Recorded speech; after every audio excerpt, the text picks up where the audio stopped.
make a start. Ayubowan, Vanakkam, Assalamu alaikum, warm greetings to you all. I extend a heartfelt welcome to everyone joining us today via Zoom, Facebook, and YouTube. We begin this webinar by acknowledging that we are broadcasting from the traditional lands of the First Nations people of Australia, specifically the lands of the Wurundjeri people of the Kulin Nation. We pay our deep respects to their elders, past, present, and emerging, and also to the elders of all other First Nations communities. I am the President of Australian Advocacy for Good Governance in Sri Lanka, AGSAL, and I will be moderating today's session. Mr. Larry Marshall is also standing by to step in should I need a short break. I would like to express my sincere gratitude to our Executive Committee for their dedication in organizing this webinar. Special thanks also go to Mr. Ranjit Veerasinghe for his technical support and to Mr. Siraj Pereira for his assistance with administration. The structure of today's session is as follows. Our first three panelists will each deliver a 10-minute presentation. This will be followed by our main panelist, who will have 15 minutes. Afterwards, we will open the floor for a 45-minute discussion focused on key issues related to today's topic. If you are raising questions through the chat or Q&A features, please keep them brief and where possible, direct them to a specific panelist. Likewise, panelists are encouraged to respond comprehensively but succinctly, keeping their answers within a 3-minute time frame. Before we begin the presentations, I would like to offer a few brief opening remarks. Over the past elections, the people of Sri Lanka have spoken clearly. They placed their trust in the NPP, not out of blind loyalty, but out of desperation for change, for what was popularly called system change. However, that electoral victory did not grant the NPP the license to act with impunity. Rather, it created a moral and political obligation to deliver on the promise of fairness, opportunity, and resilience for all citizens. Some days ago, I listened to Minister Lalkantha, a moment of rare clarity. He reminded us of something often overlooked. Regardless of who is in government, the state remains an instrument of power, often of repression. This is not a new observation, but a timeless one. The state, in its current form, still carries many colonial vestiges that were designed not to serve the people, but to control them. Despite independence in 1948, many of the repressive laws and structures built to maintain a colonial regime still endure today. They have been repackaged, renamed, and expanded, but rarely reformed in any meaningful way. This is not unique to Sri Lanka. Over a century ago, Lenin wrote what the state is not a neutral body. It is at its core an apparatus of coercion. He said, and I quote, "A standing army and police are the chief instruments of state power." That reality sadly still holds. In Sri Lanka, the mass uprising we now call Aragalaya was not a unified or a revolutionary movement. It was a coalition of discontent, ranging from reformists to neoliberals. People wanted change, but they didn't always agree on what that change should look like. That made revolutionary transformation unlikely from the outset. Today, Sri Lanka finds itself in a deeply interconnected and volatile world. Economically, socially, and politically, the global situation is unstable. And as a dependent economy, Sri Lanka is particularly vulnerable. Unless we break out of this dependency, much of it inherited, but some of it willingly embraced, we will continue to feel the shocks of global turbulence. To its credit, the NPP government has taken some positive steps. Inflation is down, wages have risen, and the budget is in a better position than before. But we must also be realistic. These are only steps to lay foundations, not destinations. They offer hope, yes, but they must be built upon with real structural reform.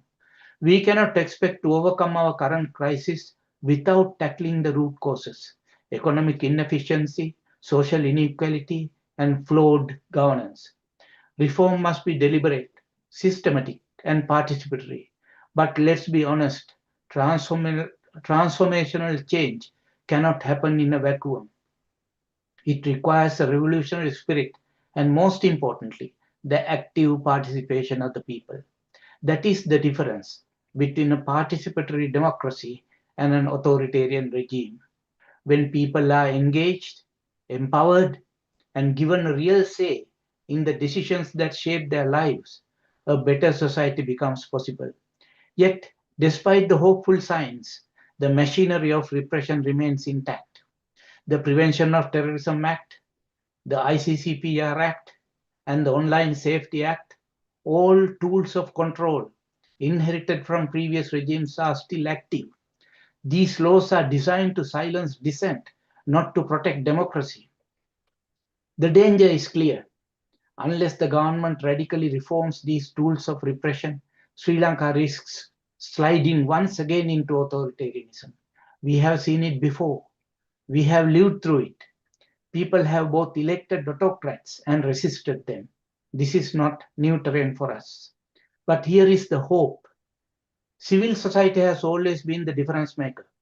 When we organize, when we speak out, when we demand rights and accountability, we shift the course of history. The fight for democratic rights is never over, and it must continue, not just defensively, but offensively. We must fight not only to protect rights, but to expand them. What Sri Lanka needs now is not just economic recovery, but economic transformation, a more productive economy, stronger regional partnerships, diversified trade, and a resilient social safety net. We must reduce dependency and modernize the economy to truly lift people's living standards. This webinar is part of that larger effort. It is a deliberate attempt to shine a light on the reforms, economic, political, and social, that should have been front and center in the NPP government's first year. And it is a call to civil society. Your engagement matters. Your voice matters. The government must be guided not just by party ideologies or economic frameworks, but by the real needs and aspirations of the people. We also need to recognize that the government is not without its challenges. It suffers from a lack of experienced leadership and a capable public service infrastructure. These are not problems that can be fixed overnight, but they must be acknowledged and addressed with urgency and transparency. At the same time, the government must clarify its goals, communicate better, and focus on what truly matters: policy reform, practical results, and protecting people's rights. The window for excuses is narrowing. People are watching. They are demanding better. And finally, while this government may not yet have descended into bureaucratic authoritarianism, it is not immune to that danger. The signs are there. The warning lights are flashing. But so too is the opportunity to chart a new course, to build a fairer, more inclusive, and more democratic Sri Lanka. This is a moment for hope, but also for action. Let this webinar be a platform for that action. Let our voices serve as reminders, as warnings, and as guides. The future remains unwritten, but we are all authors of it. Thank you. Now, I will introduce our first presenter, Mr. Marwaan Macan-Marker. He will be presenting on politics of rupture, NPP's accountability drive. Mr. Marker is an award-winning journalist with nearly 30 years of experience reporting across Asia, Africa, and Latin America.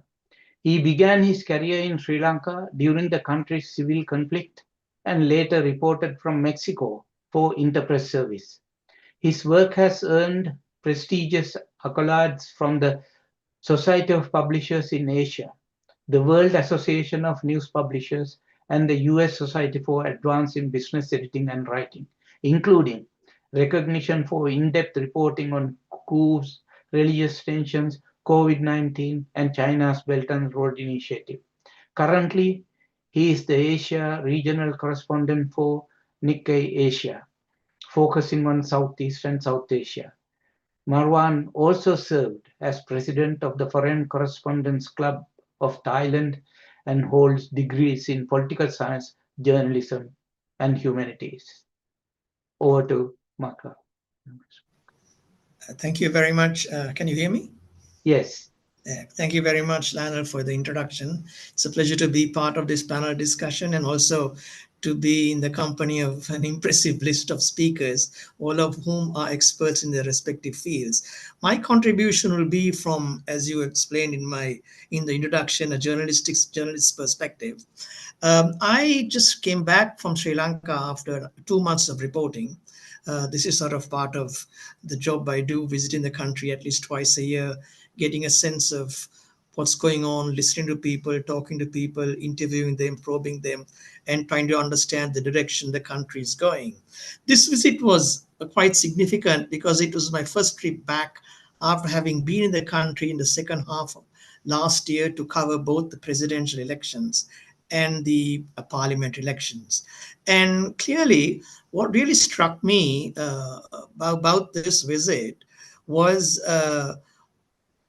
the climate of fear that I began to sense talking to people. But it is a very unique kind of fear, quite different from the cultures of fear Sri Lanka has gone through since 1958, when the anti Tamil riots began and the Tamils felt insecure both in the company of the community they were living in and, of course, the state's failure to protect them. This is a fear that has gripped the Sri Lankan bureaucracy, which I thought was quite interesting because of the way in which the current government has pushed through this notion of anti-corruption and accountability. So much so that the number of interviews and meetings I had with people from the small and medium business sectors, many of them said that the bureaucrats, the civil servants, the people who they would encounter in their day-to-day work say that they can't behave like before. There is a push for clean government.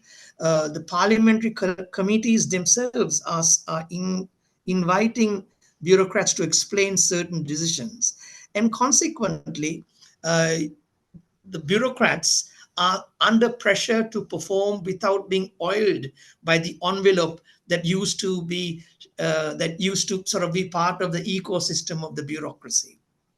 A couple of arrests, a couple of high profile cases that we have witnessed through the courts are also indicative of a shift appearing.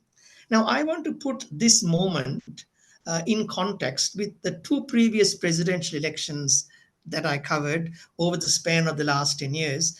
The first one was the election of 2015, when you had the Good Government campaign led by then President Sirisena and Prime Minister Ranil Wickremesinghe, winning and ending the mafia state of the Rajapakses. I mean, that was also a moment of hope. People talked about a new dawn, ending a corrupt, very of a predatory state system run by a family to basically fatten themselves at the expense of the public. But unfortunately, as most Sri Lankans would know, 2 3 months into that government's term, you had the infamous bond scandal. And unfortunately, the credibility of that government just went spiraling downwards till Mr. Sirisena, at the end of his term, was a completely discredited individual, completely corrupt, inefficient, and he failed to protect the country from the horrible attacks of Easter Sunday.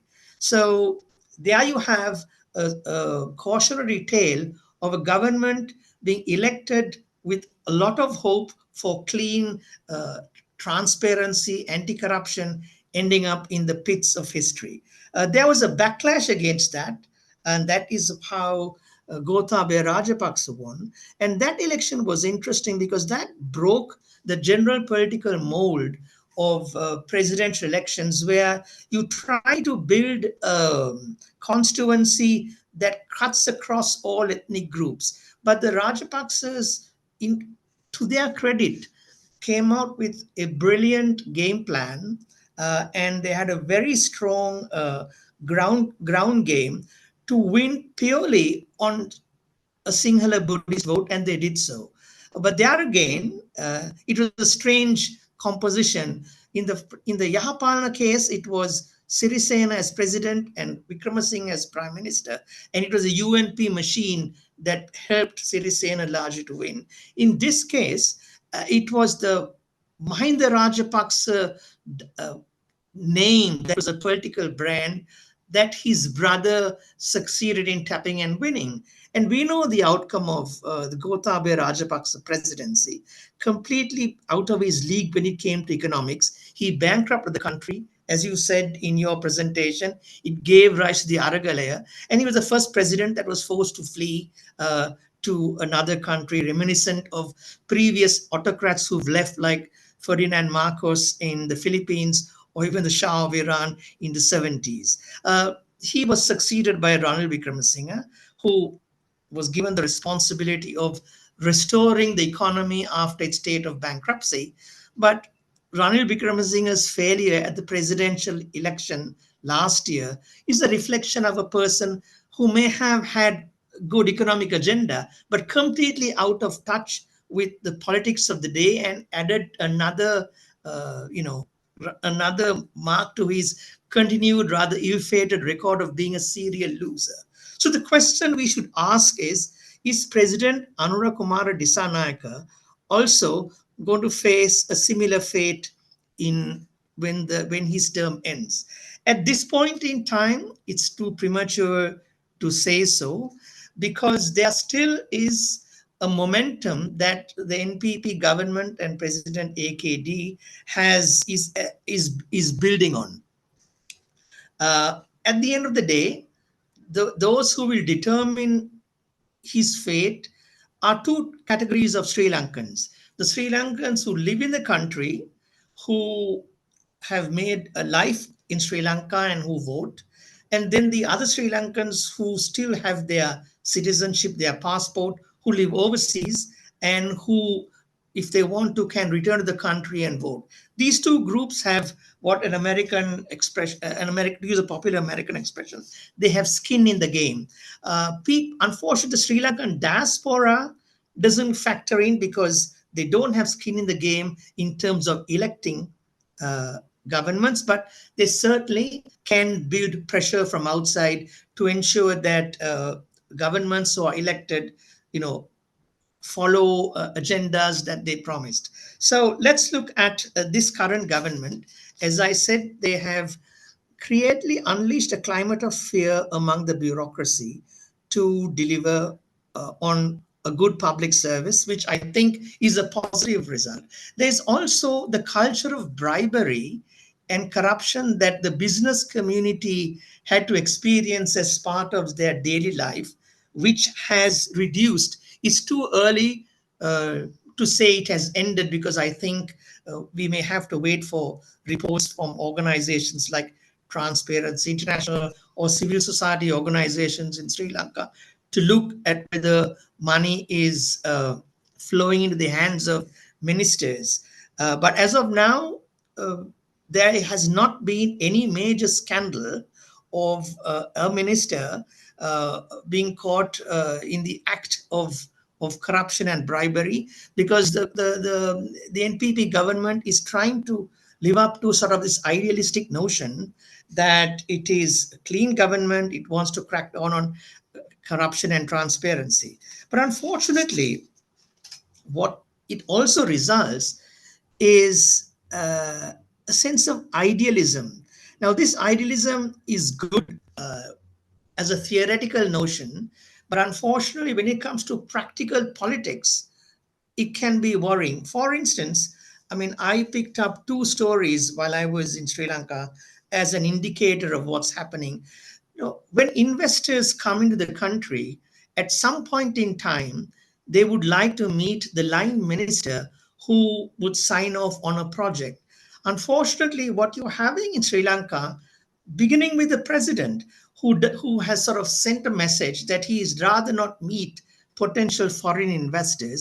He would rather people who are members of his economic advisory team meet.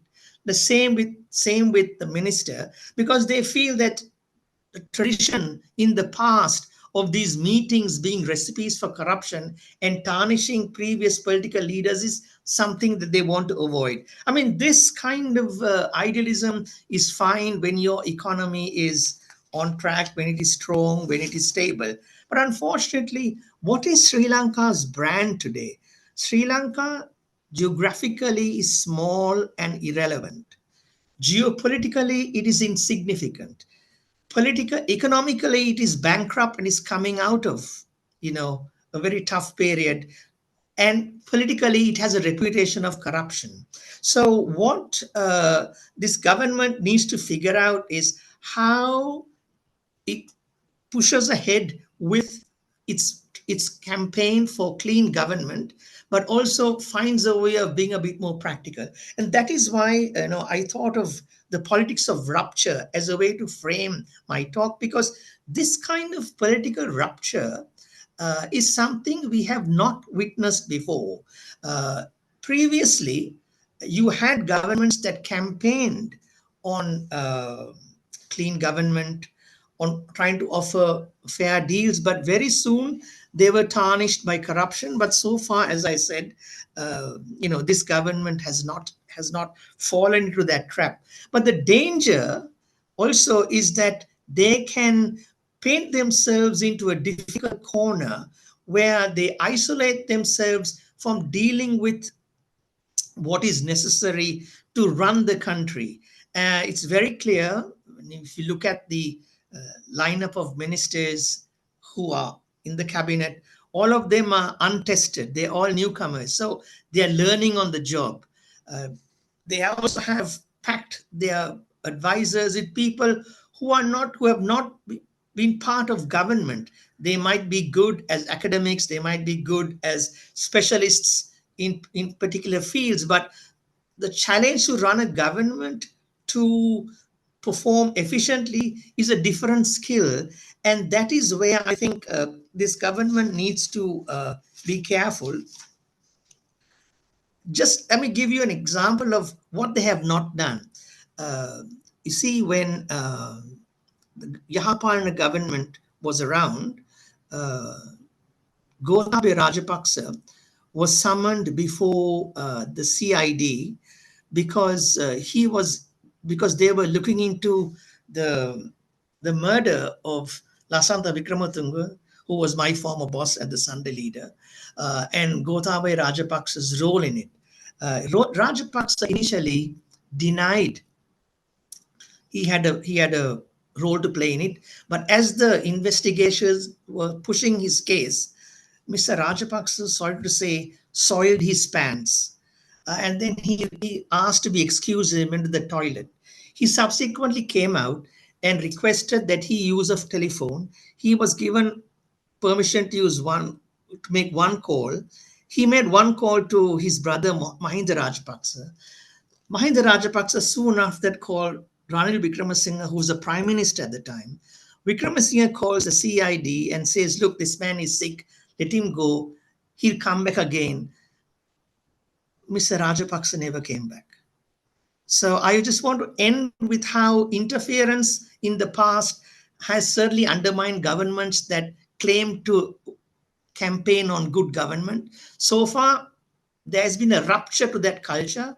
Whether it can be sustained or not will be seen in the coming days, and it will be up to the press, civil society, and all the others who hope that this government is a turn for the good, can be held to account, or otherwise will as I said earlier, will President AKD and the NPP end up with the same fate as Mr. Sirisena did and Mr. Gotabaya Rajapaksa did. Thank you.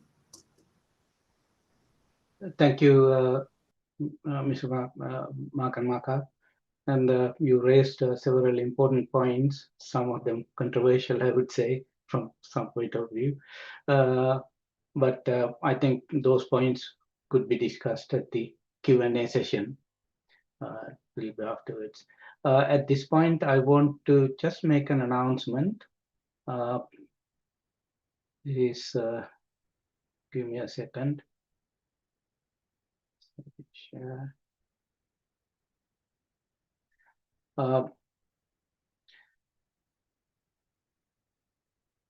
We have another public seminar on July 17th to discuss the situation of Malaya workers in Sri Lanka. I'm sharing the flyer for your information. We invite you to join this important discussion. The seminar will explore the ongoing marginalization of the Malaya community. When we say Malaya community, that means the plantation workers. They are descendants of South Indian workers brought to Sri Lanka during the British colonial rule to work on tea estates. They have contributed to the national economy of Sri Lanka for generations, but they still continue to face systemic exploitation and neglect. And the story is that they are going to further casualize that labor, and that means there will be loss of entitlements. Their future will be increasingly uncertain. And so some of the people who are involved in trade union movement in Australia, they are going to initiate an international campaign to make the international community aware of what is going on in the Malaya community. And internationally, there are a lot of tree drinkers, and they want to make them aware and also develop a video. So please join us on the 17th of July to uncover the hidden cost behind the cherished national product, Sri Lankan tea. Thank you.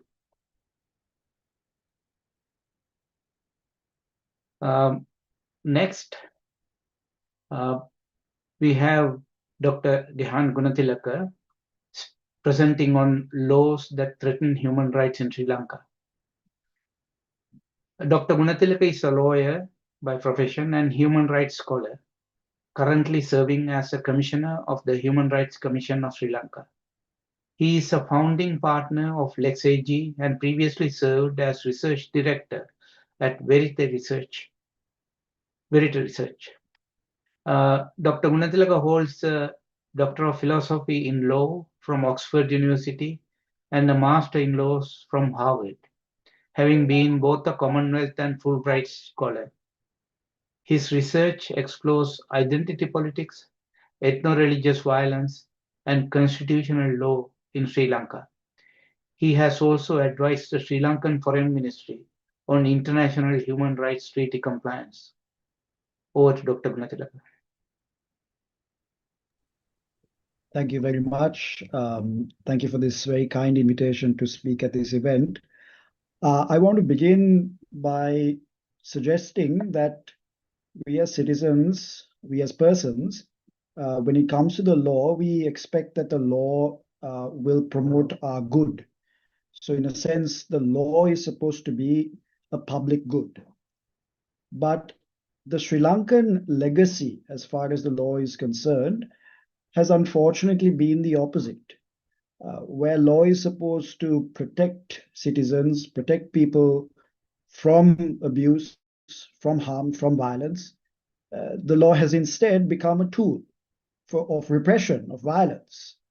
And today in my short intervention, I'm going to talk about a few of those laws that really mark that legacy. Many of these, I'll call them bad laws, just for simplicity's sake. Many of these bad laws are well known, but they also reveal a problem that is not spoken of enough. And I'm going to attempt to articulate that other problem, the problem that I see as undergirding the legal systems problem we see. So we talk a little bit about system change and the government's commitment to it. I think you can't really have system change without taking a cold, hard look at the legal regime. And if you take a cold, hard look at the legal regime, right at the top of that list, we have the Prevention of Terrorism Act. I don't think it is necessary for me to go through all the ills of the PTA. That's something that is fairly well known, but it is hopeful and it is somewhat, let's say, refreshing to see a public commitment for the repeal of the PTA. And it seems like we are moving in that direction. But having said that, at least in the experience of the Human Rights Commission during the past 6 months, we have seen the use of the PTA. So there is a disconnect between the commitment to its repeal and the actual continued use of the PTA by institutions that are empowered to use counter-terror legislation. So that gives us a hint about a problem that seems to be underlying the problem of laws. And I'll come to what that problem is in a moment. So a case that I think some of you may have already heard of is an emblematic case as far as the abuse of the PTA is concerned. And that's the case of a chap called Rusdi, Mohammed Rusdi, who pasted stickers that condemned Israel and, in his words, the apartheid policy of Israel. And he was almost immediately arrested and detained for as much as 14 days by the Counterterrorism and Investigation Division of Sri Lanka Police under the PTA. Now, it occurred to the Human Rights Commission very early on in its inquiry. So the Human Rights Commission has the power to intervene in such matters on its own motion. It also received a complaint from the victim's mother. Very early on in the process, it occurred to the Commission that even the investigating officers were well aware of the fact that no offense had actually been committed. And they were quite open about the fact that the actual pasting of these stickers that condemned another state for policies that the state has widely been accused of were not in and of themselves offenses, right? So that was admitted. But the institution wanted to use the PTA to actually detain this particular individual because the institutional actors had already decided that this individual fit a particular profile, a racial and religious profile that connects to a larger concern and anxiety about national security. The individual was a Muslim. He was 22 years old. He was someone who was deeply disturbed and concerned about Gaza. He was consuming a lot of internet content on the issue, and he had gone and made this statement through the pasting of stickers. So in the minds of these institutional actors, this was a potential terrorist, and they wanted to arrest the person for preventive purposes. And throughout the inquiry, it was baffling to hear the investigating officers actually admit that we don't see an actual offense, but he could commit an act of terrorism in the future, so we had to arrest him. And it occurred to the Commission that the PTA is still very much in play. And not only is it in play, there's an institutional demand and appetite to go even beyond the PTA, because actually the PTA does not permit preventive detention. It only permits something called investigative detention, where you arrest someone on reasonable suspicion of an offense, and then you investigate that person while the person is in detention. It does not allow you to actually put someone in jail in anticipation that that person may commit an offense in the future because of that person's profile. It used to be within our law when we had emergency regulations during the armed conflict, but it certainly is not within the PTA's framework. But we see this institutional appetite. So, of course, fast forward, it was a fairly open and shut case. The commission found a whole host of fundamental rights violations in this case, ordered compensation, and also recommended that the PTA should not be used in this manner, in addition to the move towards its repeal. Now, the Commission is very, very concerned about what comes next after the PTA. And what could come next is a law that may, on the face of it, comply with human rights standards or even global national security standards and tick all the boxes, but still be abused by the institutions that are empowered to use that law. And that is a real risk. And the reason I say this is because of the legacy of the next law I want to talk about, and that is the ICCPR Act. This was an act that was passed in 2007, largely to appease certain international actors when it came to a GSP plus application, a trade concession application that Sri Lanka was submitting to the EU. It wanted to showcase its commitment to human rights and particularly compliance with this particular treaty, the International Covenant on Civil and Political Rights. And when it was passed, it was really a law that no one really spoke about. It went under the radar and it was a sort of dormant law. But when the issue of hate speech began to be discussed quite prolifically in Sri Lanka, particularly around 2014-15, suddenly there was a momentum towards a new law that should cover hate speech. And people, including myself, unfortunately, resisted that attempt by saying, hey, we already have the ICCPR Act, which criminalizes incitement to violence and discrimination and hostility, mirroring the gold standard, that is Article 20 of the ICCPR. So here we have a model law, a law that everyone can say, well, this is the international standard, and we've replicated this almost word for word. But the legacy of the ICCPR Act is quite damning.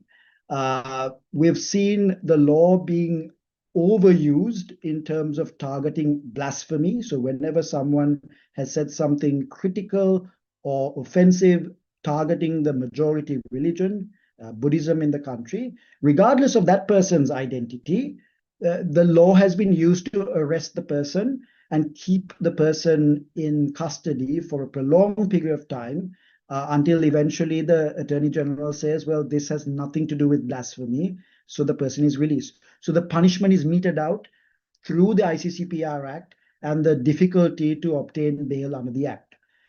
And while it's over-inclusive, it has also been under-inclusive.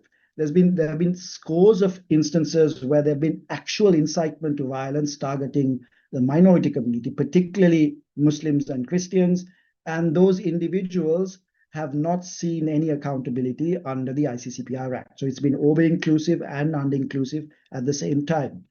This is a model law. So if anyone ever says that the problem with law in Sri Lanka is the text or the content, one only has to point to the ICCPR Act. The final piece that I want to refer to is the Online Safety Act.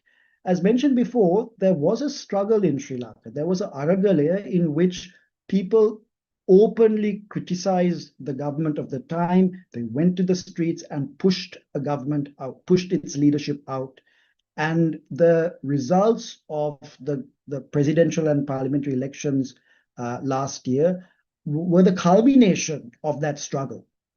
But during that time, many political actors were quite upset at the amount of criticism they were receiving online. And there was a political demand for a new law to be brought in to curb that kind of criticism. And that's where the Online Safety Act came into play. It was a politically motivated act brought in by that regime to appease its political actors, its MPs, that they wanted to keep on side. So that's the legacy of the Online Safety Act. And one would have assumed that the people have rejected that legacy and the current government is not going to continue that form of politicization of the law.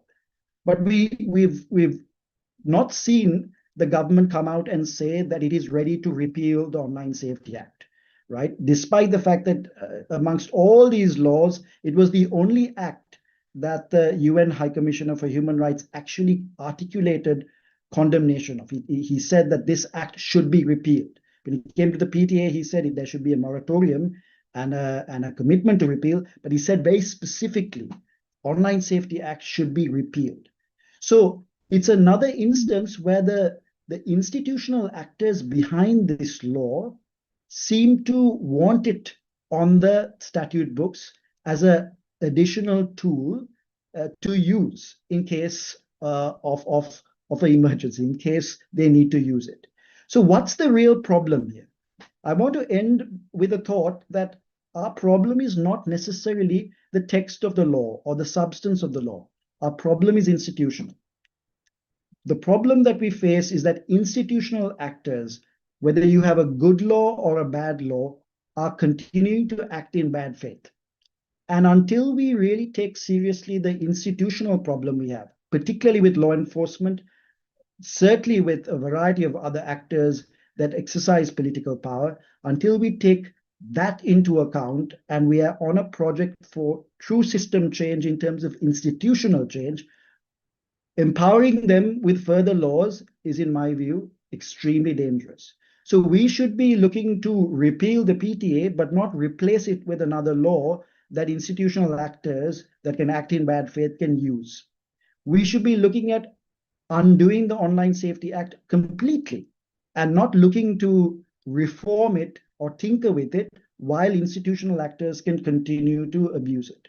We should be looking at removing any kind of use of the ICCPR Act, and in fact, the Human Rights Commission has called for that kind of restraint until institutions understand what the purpose of this law is. It's for incitement and not blasphemy. So institutional reform, I think, needs to be the absolute number one priority if we're serious about system change as far as the legal system is concerned. And I'm going to pause with that thought and looking forward to the Q&A later on. Thank you. Thank you, Dr. Gunatilleke. You raised very important points. I think I have personal experiences with regard to the Prevention of Terrorism Act. You know, I was detained under Prevention of Terrorism Act with a famous singer in Sri Lanka. He had nothing to do with terrorism or nothing. No crime was committed. It was just on a personal basis. He was kept in prison with me. And then there was the case of institutionally, say for example, when what was his name, Sivalingam Arur, he was acquitted from the case of Gotabaya assassination attempt. He had to, under prevention, he was kept for 17 years in prison. That's right. That's right. So we can see the repercussions of the point you raised about the institutions using these laws, you know, whether the acts are, you know, genuinely drafted or not, but still institutions could use it in bad faith. So let us discuss those things at the discussion session. Now, I have another announcement to make before we introduce the next speaker, and I will share the sorry.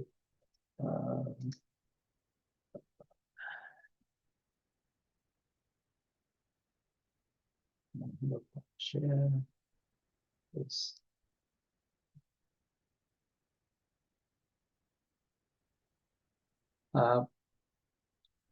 This is another webinar Australian Advocacy for Good Governance in Sri Lanka will be conducting on July 26th.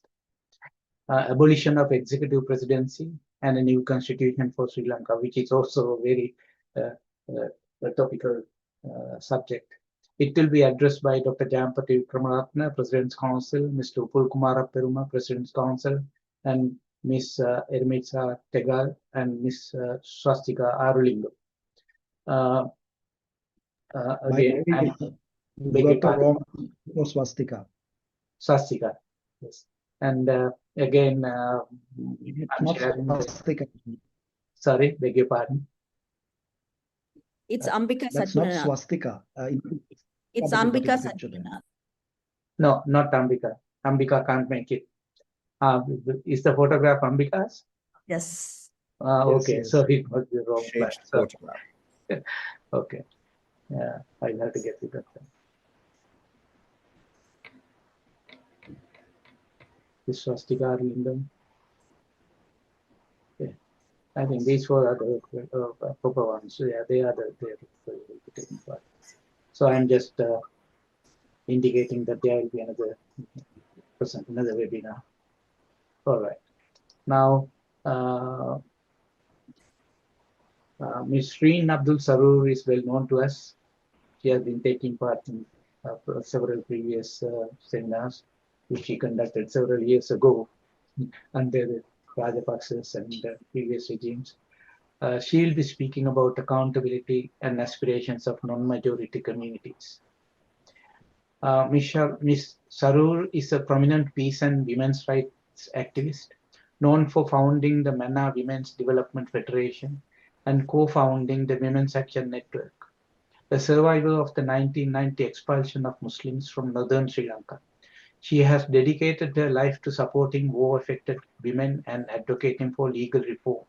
She has implemented resettlement and coexistence projects with support from international organizations.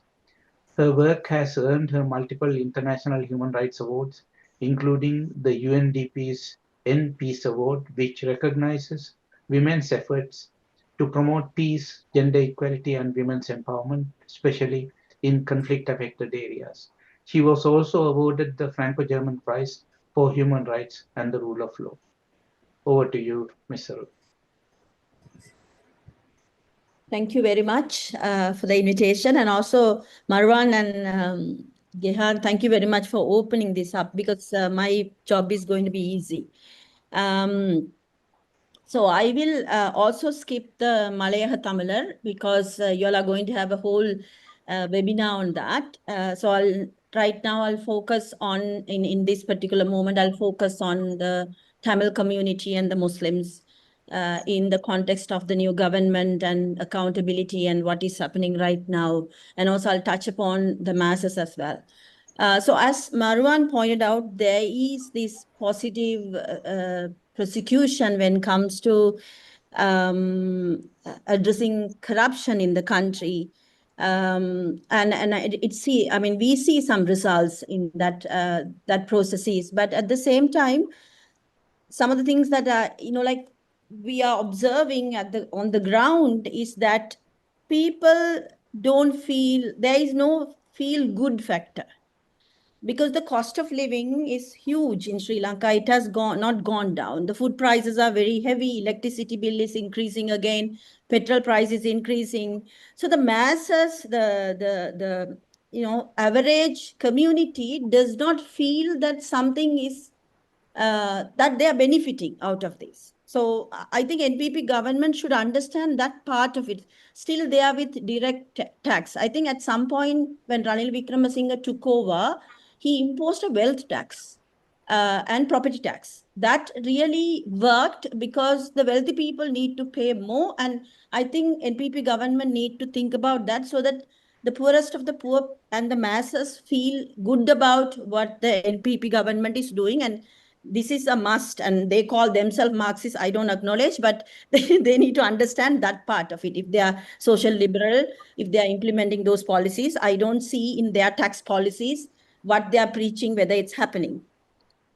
With regard to laws that Gehan talked about, they need to bring in liberal laws. And this is the time, not only liberal laws, also the constitutional reform. 6 months have passed. And still they are dragging their feet with regard to knowingly laws that are problematic, knowingly structures that are problematic. The NPP government knows the problem of the PTA. They are the first victims of the PTA, and they have been with us holding hand very strongly about repeal.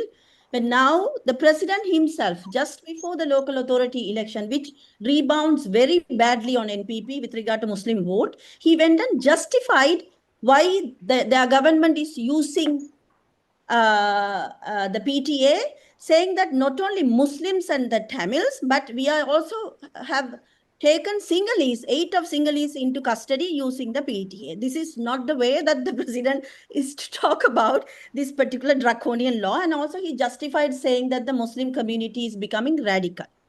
Now, the problem is this particular party, political party, has been also very came on the card of anti-racism card. And you see that particular popularity that they gain using the anti-racism card is slipping away, because now the local authority election, the Muslim community has gone to Muslim parties. The Tamil community actually back the moderate Tamil parties. It has gone to the extreme Tamil nationalist party. Likewise, the Muslim parties also, like the new parties, are also highly problematic. So in that context, it is losing its anti-racism card very visibly, and this government need to think about that. The other thing is, Gehan talked about the structures. The deep state is still engaged, and many of us who are working in the northern, the east, particularly in the eastern province, we see the deep state's engagement with some of the radical groups. And we are very worried about that trend, and we have been complaining about that. This is what we did in 2017, 18 with regard to just before the Easter attack, right? So it is a problematic thing that they need to look at, but PTA is not a solution for that. And also like the way that the Gaza emotions of the Muslim community and the way Habat, this which movement that is just taking roots in Sri Lanka, particularly in Arugambe, where 98% are Muslims, it is highly problematic, because in these areas you also see Muslim young men becoming very emotional. Now, Gehan talked about Rushdi's sticker case in Colombo, and there are a couple of others from Katangudi and also Arugambe itself, a boy who fought against nudity of the Israeli tourist has been taken under Prevention of Terrorism Act. Then a Muslim guy again, who just walked across or up and down on the street of the Alvis place, where a new Shabbat house is coming up, has been taken under PTA. Now, are we going to use PTA to protect Israelis in this country? Is a question. And we need to deal with that. Sri Lankan Muslims are Sri Lankan citizens. You are thinking Sri Lankan Muslims are all terrorists because they are getting emotionally upset about Gaza, and you're trying to protect the Israelis. So, and also like the Chabad movement is very ultra-orthodox, Judaism.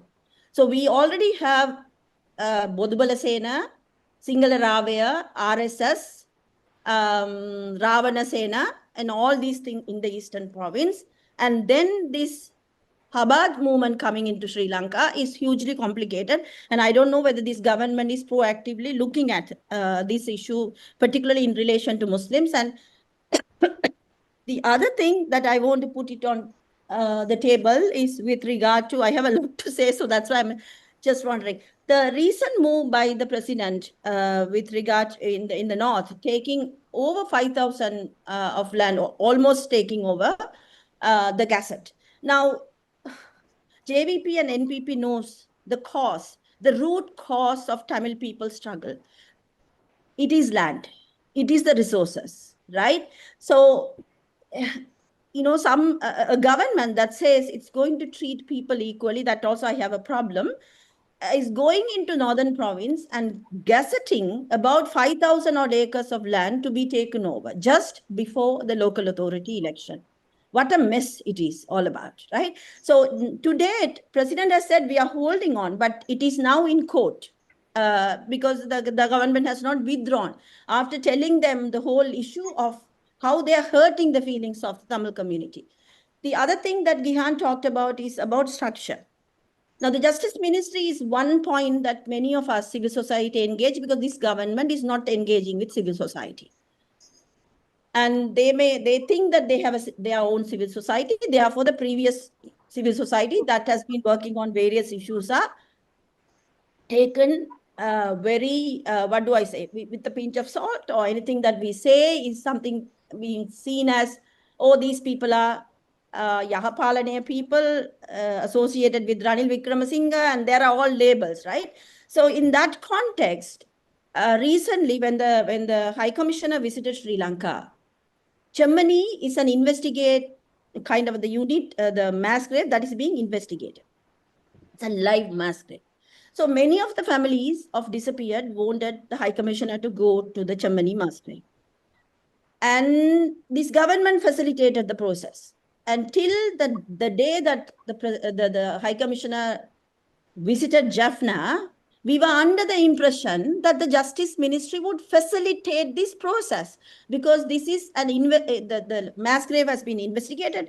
You have to inform the magistrate in order to allow people to go into the mass grave, whether it's anybody, whoever who goes into that particular investigative area, you need to inform the magistrate, right? So an organization that I'm also part of, we thought it would have gone already. But in the morning or that night, we heard that magistrate has not been informed, which means the CID has told that the High Commissioner can stand far away and look at the mass grave and go.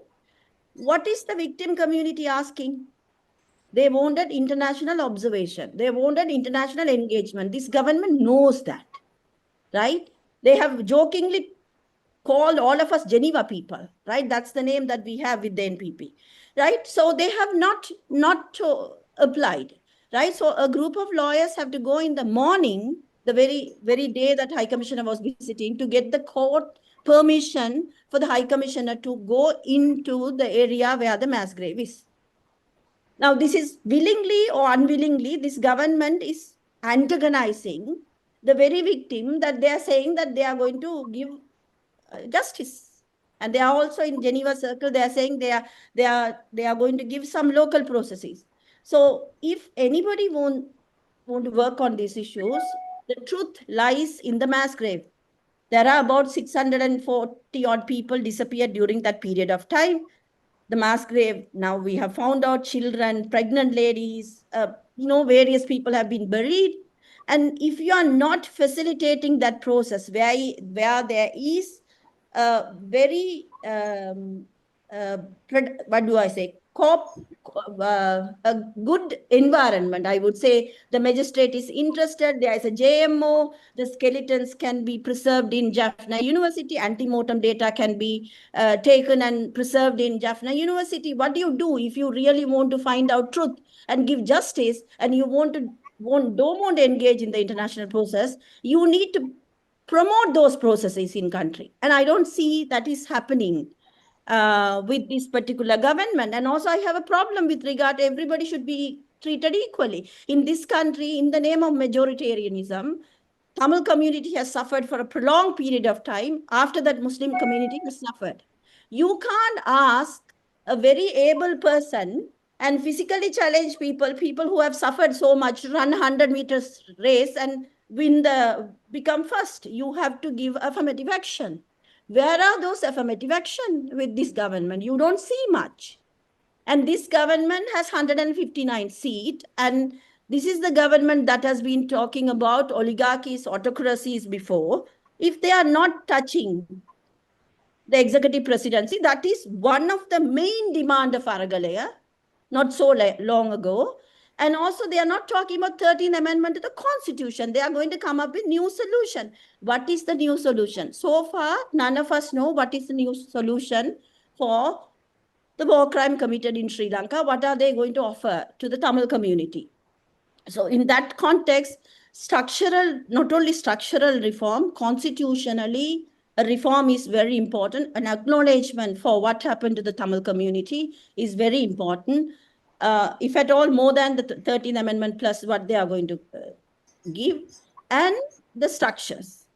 The structures that are in place whether it is security sector reforms or the military. I mean, we didn't see any military budget cut. We didn't see any withdrawal of military from the north, right? There is a little bit of a land release, but that doesn't mean a big thing, because you are releasing 20 acres, 30 acres, then you are taking 5,000 acres of land. What does it I mean, it doesn't mean a thing. President has been saying that this painful talk about him saying he is coming from a family of disappeared, but has he engaged with a single mother of disappeared? Even Gotabaya engaged, right? So these are the issues that we as minority communities have been talking about. And what is this all about, that treating everybody equally, and President's way of non-engagement with the communities and all. I mean, I know he's not engaging with business people, but then contractors, but he can engage with the victim community. That is the only way that he can reach out to the affected community. I'll stop with that. Thank you very much. Thank you very much, Ms. Saroor. You raised couple of points. For example, Sri Lankan government not taking any action with regard to tax reforms. Now, the world is going in different directions with regard to that. Trump is already trying to use the trickle-down effect. And in Australia also, the previous government did that. And the current government is trying to, it's a very sensitive issue, and trying to take away those impositions gradually. And in Sri Lanka, I don't know, nothing seems to be happening. With regard to what you mentioned about disappeared and other issues, obviously there is a huge gap between what the NPP promised before elections to the people, I mean, to the non-majority communities, and their action during the last several months. We'll discuss that further. Again, I have an announcement, sorry, and give me a second. Sorry.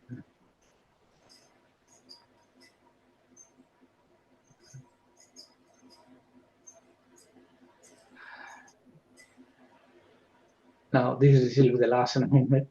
The civil rights movement was Sri Lanka's first human rights organization. Actually, when we were behind bars in 1971, the civil rights movement started campaigning for our release. It was founded in response to state violence during that insurrection. Since then, it has held successive governments accountable for their human rights violations, obligations, right? A new publication is being finalized covering civil rights movement's interventions from 1971 to 1981, including topics like civic rights, judicial appointments, and constitutional changes. Mr. Miraq Rahim of the Center for Policy Alternatives and Ms. Renuka Senanayake, solicitor in Victoria and a friend of ours, are seeking support to complete this project, this publication.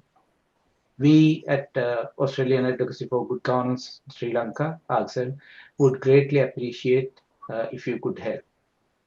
If you need further details, you could request those details later. Thank you. Now, to our last panelist, distinguished panelist, Dr. Paikiasothy Saravanamuttu. He will be speaking about people's aspirations, rights, and accountability. And we have listened to Dr. Saravanamuttu many times for the last 2 decades, I think. And he is the founding executive director of the Center for Policy Alternatives, a key civil society voice in Sri Lanka on governance and human rights. He has served on numerous national and international advisory bodies, including the Foreign Policy Advisory Group and Amnesty International's Regional Advisory Group. His roles have included Secretary of the Task Force on Reconciliation and the founder of the Center for Monitoring Election Violence. Dr. Saravanamuttu has received international recognition, including the Citizens' Peace Award and an invitation by President Obama to a civil society forum. He holds a Doctor of Philosophy in International Relations from the London School of Economics. Over to Dr. Saravanamuttu. Thank you, Lionel, and it's great to be back on your platform and with the distinguished set of speakers that I am part of. Just one simple point of correction. Neither Mirak or Renuka are part of CPA. They were part of CPA, but they're not at CPA anymore. Anyway, that's beside the point. Now, when we look at Sri Lanka, and as we have in the last 4 to 5 years, I mean, I think the point needs to be simply made, and I don't think it's an exaggeration, is that the social contract in the country is in pieces. There isn't a single institution that functions in the way that it was intended to, nor a process which is not tarnished by politicization and corruption. So the challenge for any government is huge. It's enormous. You have to rebuild really from the bottom up. Now, the Aragalaya, as has been said before, did come up with the argument of system change, but it wasn't very clear as to what that system change ought to be. I was told that even with regard to the abolition of the executive presidency, there were debates in the Aragalaya as to whether that should be the right way to go. But what the Aragalaya did, and I think you put it quite well, Lionel, when you said that it was, it was a collective outburst of desperation in terms of the decrepitude of the existing system. And they wanted something different. And they wanted the sort of toxic corruption to be got rid of. They wanted accountability. At one level, in a sense, it was a continuation of what happened in 2015 with the Yahapalana government, but which the promise was never ever fulfilled. So what you have is therefore a popular sentiment, if you like, whereby accountability, anti-corruption is absolutely prominent in the people's minds.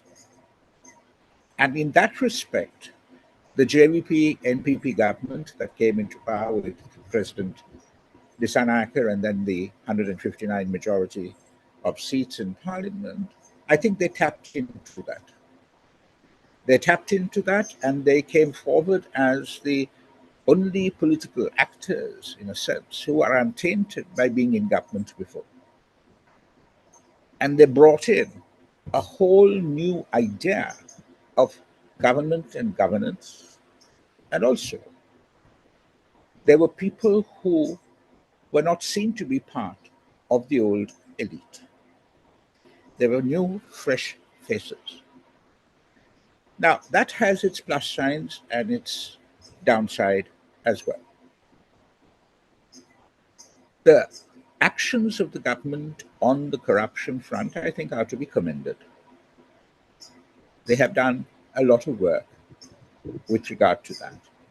However, I think at the same time, they need to tell their constituencies, and indeed the country at large, that there are no quick fixes.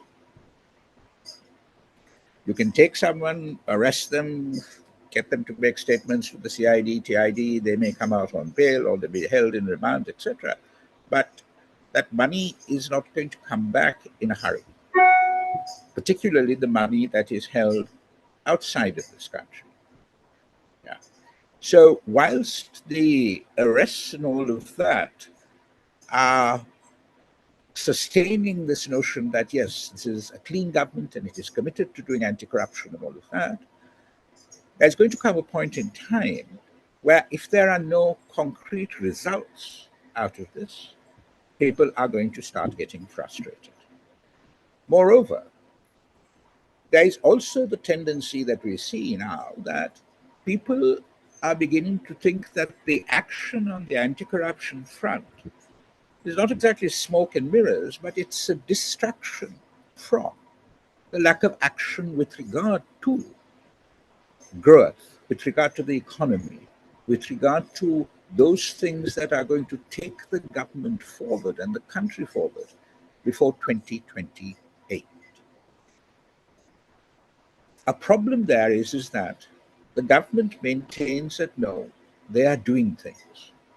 They are doing things in terms of they are putting things into committee, they are debating, they are discussing things.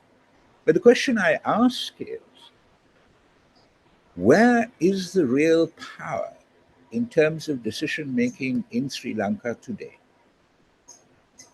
Does it lie with the office of the president, with all those powers that the executive presidency has vested in it?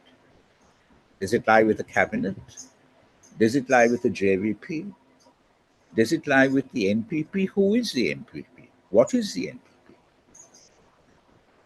And at the end of the day, ironically, you have a situation in which a party that was so successful in communicating with the people when it was campaigning to gain power seems to have a lot of problems in communicating with the people once it is in power.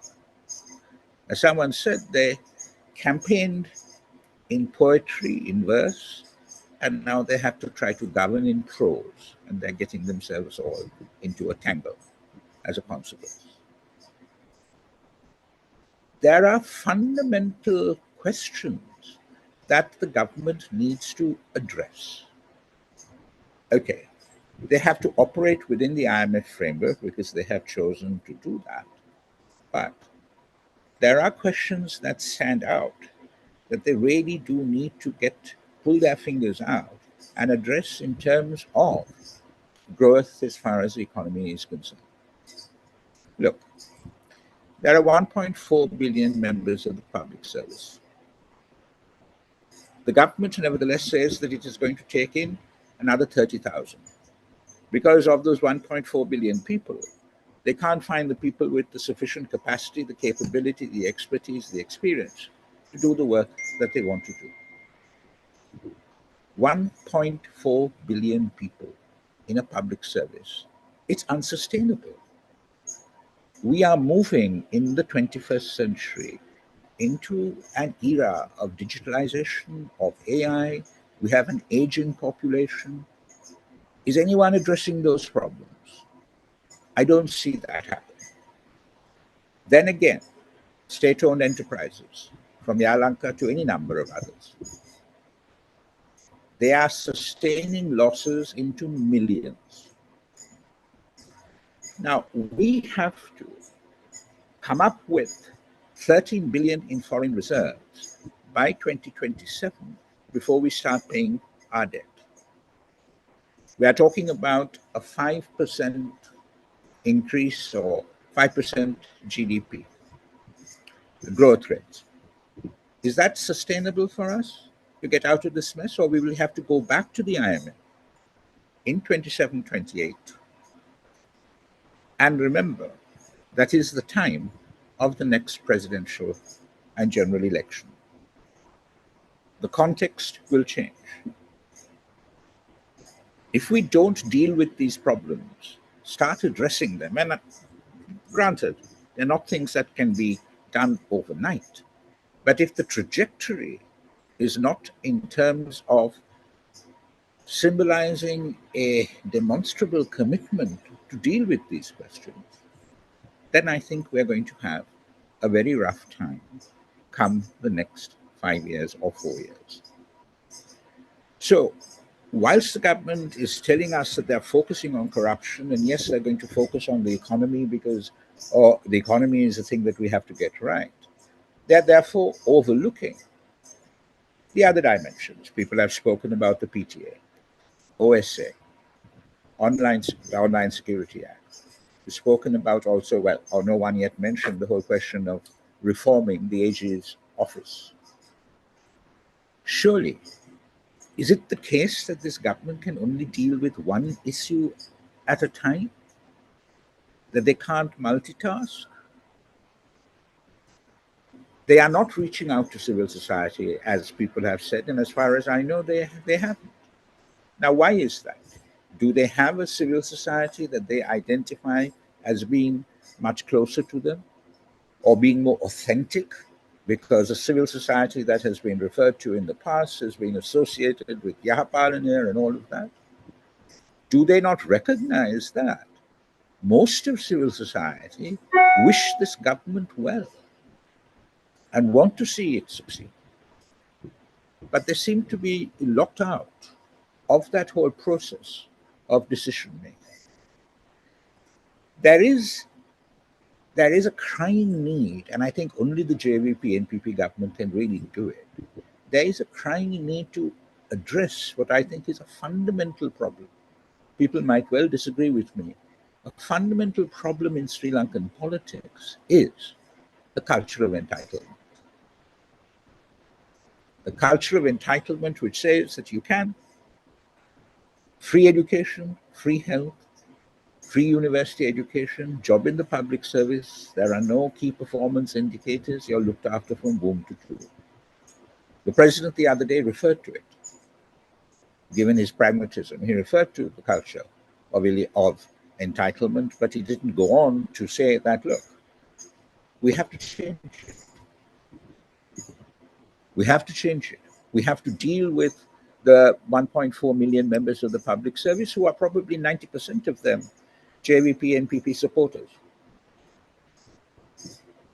You know, so there is a lot that has to be done in terms of where Sri Lanka will be, not just in the next 5 years, but what kind of country we want in the next decade, and to lay the foundation for it. That's tremendously important. One area that no one has spoken about is, of course, the geopolitical dimension, the foreign policy dimension. I think it is a supreme irony that the most anti-Indian party in our political history has now taken us mostly into the Indian camp of influence as far as geopolitics is concerned. I'm referring here to the agreements that were signed when Prime Minister Modi was here, including a defense agreement. I'm referring to all those discussions with regard to nuclear ships coming and all of that kind of thing. I'm also referring to the most recent one, the Colombo port terminal.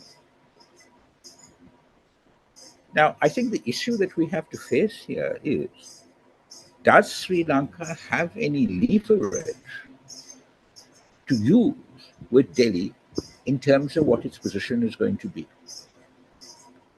Does Sri Lanka have any leverage? Are the Chinese going to provide that leverage?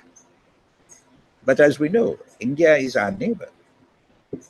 China is across the sea. What is the foreign policy perspective that we have? Because what's happened at the moment is we are, if not a sort of junior member of Quad, we're knocking on Quad's door. And if we don't come up with things other than apparel and tourism to be the engine of growth in Sri Lanka, we may well turn out to be a sort of low-level producer of arms, etc., for the Indian defense industry.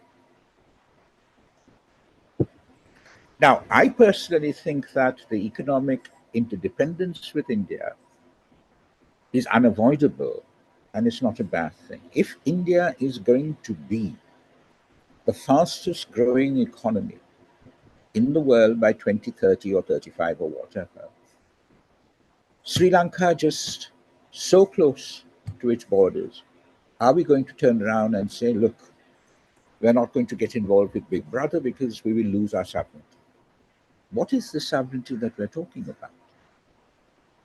To the extent that Indian economic investments in this country are also in the north and east, I have no doubt that the states of southern India, who are the most dynamic, and the north and east of Sri Lanka will form an economic bloc. And we're not talking here about secession, but we may well talk about something like confederalism in the future. And I know I'm talking about something well into the future, but we must get ready for that. The land bridge. What is our objection to the land bridge? The Indian army will get here faster? I mean, I think that's really quite absurd. or that there will be a greater flow of drugs. I mean, we know, for example, today in Jaffna, the major problem is drugs, and they're coming from across the sea. The Navy probably says, yeah, we'll catch one boat and let 5 go. You know, so there are really tough questions that we need to ask. Finally, I will come to the point about the Constitution. If we are talking about rebuilding a social contract, if we are talking about a new Sri Lanka, we need a constitutional architecture that would be inclusive, where there will be a reinforcement of democracy. The JVP-NPP government says that it will bring a new constitution, or will start talking about a new constitution in the 3rd or 4th year. Now, I don't again understand as to why they have to wait for the 3rd or 4th year. The constitution of this country has been talked and talked and talked about since 1978. There are so many draft constitutions that are floating around as well. What are they waiting for? They say that yes, that they've presided over 3 elections, presidential, parliamentary, and local government, and that we need a break from elections. But I think the point is that the one election that has to come is the provincial council election. That deals with devolution, that deals with the question of a constitutional settlement for the minorities. And my argument is that the JVP do not believe in devolution. They just do not believe in devolution. I think what we are getting is here a structure of power whereby most of the decisions are made by an essentially JVP Politburo. That is why they say that there is no dissent, etc. It's laid down. There is no opposition, and so that will keep this government in power because there is no one ready to challenge it. The JVP talks about moving away. Indeed, Mahinda Rajapaksa did talk about that in terms of moving away from calling ourselves Sinhalese and Tamils and Muslims and all of that. They talk about this broad equality. But as Shreen said, and I agree with her wholeheartedly, and I said this when the war ended, it's not about equality, it's about equity. It is about equity. We should have had some sort of Marshall Plan type idea for the North and East. We should come up with ways in which we can demilitarize the army, decrease the public service. We can't just sack them and let them go. We're not talking about an Elon Musk type Doge idea. We need to think about those things. And the government needs to reach out to the people in this country who may have something to contribute as well. So at the end of the day, I think the government is entering a very crucial time as far as its term of office is concerned. They've done well in terms of public satisfaction with what they're doing on the corruption front, but that's going to start waning. They have to show what we are going to do with regard to growth, with regard to the cost of living, with regard to the protection of minority rights, with all of those things. It can't be monofocused in some way. It also needs to go out and talk to the people as it did when it was campaigning to get into power. You know, I have said this many times. I think what we need in Sri Lanka is what Avishai Margalit, the Israeli philosopher, spoke about when he said, a civilized society is one in which institutions do not humiliate persons. And a decent society is one in which persons do not humiliate each other. I think those are the two kind of guiding principles that we should move forward on. And we need to get the public more involved in all of that, because at the present moment, there is a section of them, reasonably large section, that is almost sitting like an audience and clapping the anti-corruption activities that are going on in front of them. But they just can't go home and go to sleep. Perhaps this time they won't. Thank you. Thank you, Dr. Saravanamuttu. I think you touched upon a very wide scope of things, from the lack of managing expectations at the early stage to not prioritizing whatever has to be done in Sri Lanka, and also the lack of clarity as to what their solutions to the major problems in the country. Anyway, let us discuss those things in the Q&A session. So thank you again. Now it is 10:30. I think we have about 20 or 30 minutes for Q&A. Now, how could we proceed? Probably those attending the session, they could raise their hand. I can see if they raise hands, and then I will let the person talk. It should be very brief, and it would be much better if the question is directed to a certain panelist. And let us see. Are there any questions? Or even the panelists, themselves could raise some issues, like we have Larry, Ranjit, and so on.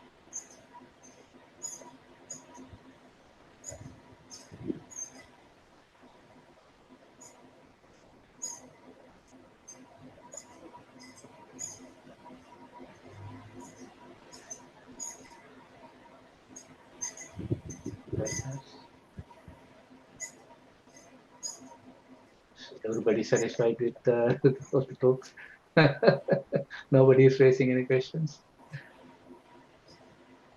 Larry, would you like to have a go? It's such a wide range of issues that have been raised. Looking at it from Australia, some of the detail that has been discussed really isn't easily available for feeling. There is a sense that with the Aragalaya and the horror of the government preceding this one, that it should be given a little bit of space and time to do things. But listening to you from Sri Lanka, there seems to be an urgency that this government understand that there isn't just time to sit and talk about doing things slowly. There has to be change, particularly with the Prevention of Terrorism Act. There has to be change with the sense, as we were saying, about people feeling that the economy can benefit them, that they are not going to be trodden on again very soon, suddenly, as they were under the previous regime. And if they're not feeling comfortable at all that the situation is under control and that the government is not just managing to deal with the IMF, but that the government doesn't really have a plan in store for how the economy can assist people in their lives and how they can feel a little more comfortable that in the next year or two, things will improve. There's a sense that something needs to happen urgently. Now, I'm thinking all of you could have a go at answering that, but which of you would like to have a go at that first, please?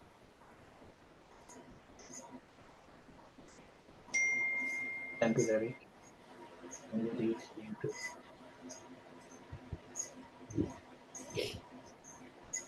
Marwaan, as we started with you, maybe we've given you more time to come back to this. Could we ask you to, as a visitor to Sri Lanka regularly, would you be able to help us to understand what is the community for the urgent things? Because you've mentioned so many between your different talks, all of them.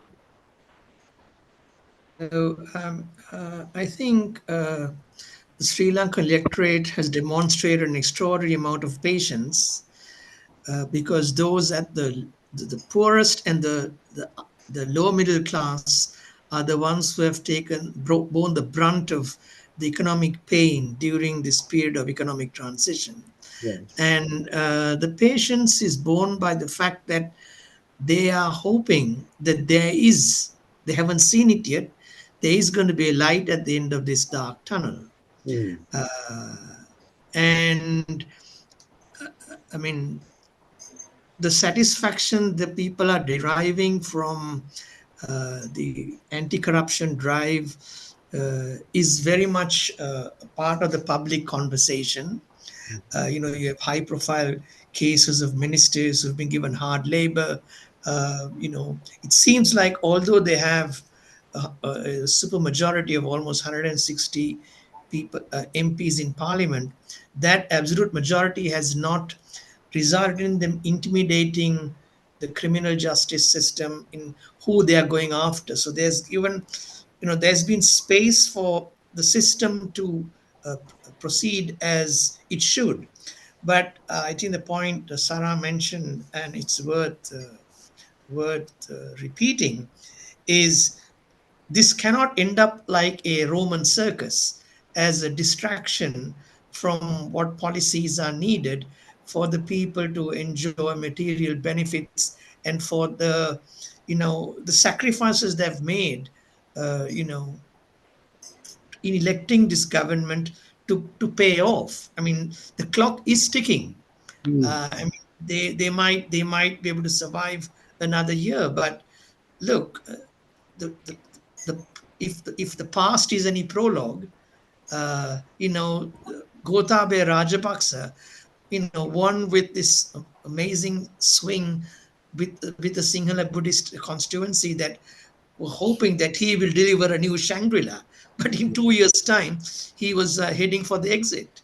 So, there's a cautionary tale in the last two presidential elections that the current government cannot ignore. So, yes, they may be good on the anti-corruption drive for now, but they need to deliver on material benefits, on rights, and all the other aspirations that the public has.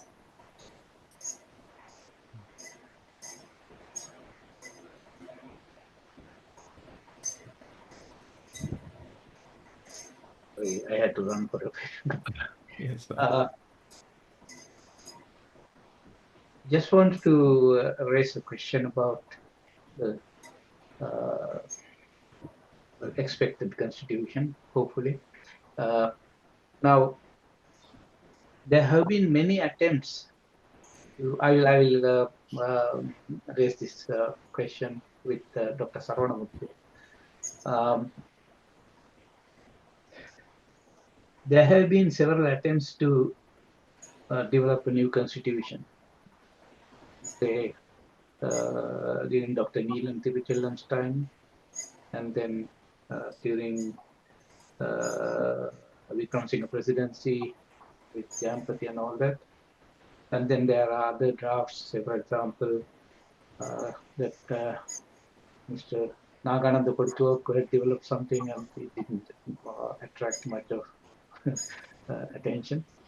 Now, is there a way, whether the government takes the initiative in developing a new constitution or not, is there a way forward by taking an initiative by the civil society in Sri Lanka? Because we have so many drafts of constitutions.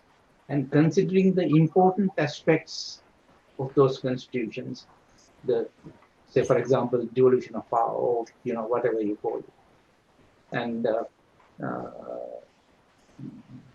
with regard to political and economic rights, fundamental rights, and so on. Is there a way we could initiate that discussion within civil society and probably put forward a draft? Okay, this is up to the people. We can discuss it broadly, widely, openly, and so on. Well, I mean, as you know, a new constitution has to come to parliament and has to be voted on and passed by a two-thirds majority, and then approved by the entire country by a simple majority in a referendum. So it has to come to parliament. Now, civil society has been going on about abolition of the executive presidency, changing the electoral system, a second chamber, all of those things for the last, God knows. I mean, the Constitution came in 78. I think sort of soon after it was promulgated, all of this started. So it's almost 40 years or more. So, yes, having said that, things don't move in a straight line. Civil society will have to agitate and put pressure, persuade, lobby the parliamentarians to take it up and to put all of these things into this new constitution, which we have argued about, as I said, for so many decades before. But the government has to indicate that they are serious and that they're willing to move towards a new constitution. The question, I suppose, that is deeper is here is that is the natural inclination of the party in power to move towards a more liberal democratic framework, or is it one for more centralization at the center? And so, I mean, I've said, has the JVP leopard changed its spots, as it were, in terms of whether there is a willingness to move beyond the old positions. How far will they move? Will they move in a fundamental sense to draft a new constitution in that respect? I mean, the last time when Ranil Wickremesinghe was in office, there were consultations. The Prime Minister was part of the commissioners, as it were, who were looking into those consultations. I think she's got her hand up. Thank you, Dr. Saroor. Well, one of the issues. Add to what Dr. Sarah said, the NPP, when it's drafted its manifesto, at least it consulted a few people. And in that context, I know for sure their manifesto says that they will not reinvent the wheel. They will start from the process that Ranil Wickremesinghe started. So there is, it's not only draft, it has been discussed in Parliament. There have been committees that were sitting on looking at various chapters of the Constitution, and also the NPP's manifesto says very precisely that they will not go from scratch, that they'll take forward what is being left, and precisely because Harini has been part of that process as well. So there is a space for us to push because it is in their manifesto. And particularly people who supported NPP is now ball is in their court to start, particularly, like the diaspora and all these communities to come together. But the interesting part of that is that the 159 people who are part of the majority, the minority community representation, the Muslim and Tamil, both front are very weak. And how much they would bargain is an issue. Thank you. It is very noticeable, sort of when government was taking action with regard to certain issues, they demonstrated that they don't have any understanding as to what affirmative action is or what consultation means.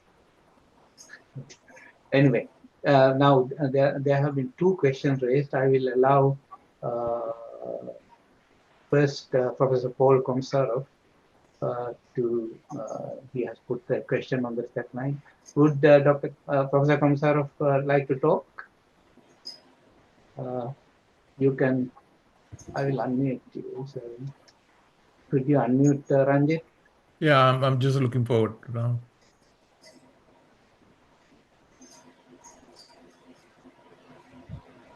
Paul, are you there? Yeah. The professor can talk now. Paul? Yes, thank you. Thanks everyone for this marvelous webinar. I found it incredibly helpful and interesting. I just wanted to ask a question about the prospects for a reconciliation process in Sri Lanka. There have been multiple unsuccessful attempts at reconciliation over the years, especially following the conclusion of the violent part of the civil conflict. There are deep ongoing divisions, and there's a lot of unfinished business, including the possibility of a national grieving process.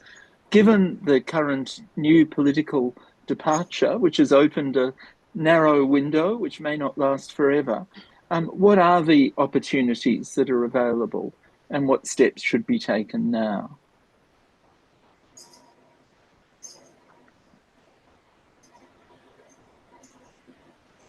Shall I? Yeah, please. Well, as you perhaps know, the resolution on Sri Lanka in Geneva expires basically in September. And the issue is there going to be a new resolution or not? Now, the previous resolution established a Sri Lanka accountability process unit as far as the High Commissioner's office is concerned. And I think it's tremendously important that that is maintained, because it will be a repository of evidence if we ever get to the point of cases with regard to allegations of war crimes and crimes against humanity. As far as locally, the situation, we have the Office of the Missing Persons, we have an Office of Reparations. We don't have anything else, and I don't think the government is interested in actually establishing an Office of Truth and Reconciliation, or Truth or Justice and Reconciliation mechanism. And indeed, as far as accountability is concerned, they have been no different from previous governments who argued that, look, under no circumstances are our war heroes going to be turned into war criminals, kind of argument. You know, the attitude, I think, of the JVP NPP government with regard to reconciliation is that because of international and a certain amount of civil society pressure, yes, we might get the PTA and the OSA dealt with, but I suspect that they also think of those two pieces of legislation as handy, convenient pieces of legislation that they could rely on when things start going south. So beyond that, they feel that it's economic development that will, in place of a process of transitional justice, that will bring about reconciliation. And I think what happened in the local government elections and what is happening at the present moment with regard to Germany certainly should give them reason to re-evaluate that position. Thank you, Dr. Saroor. Brito, Ranjit, would you allow Brito to ask the question?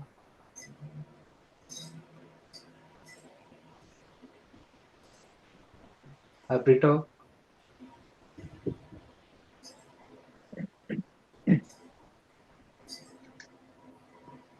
You're muted.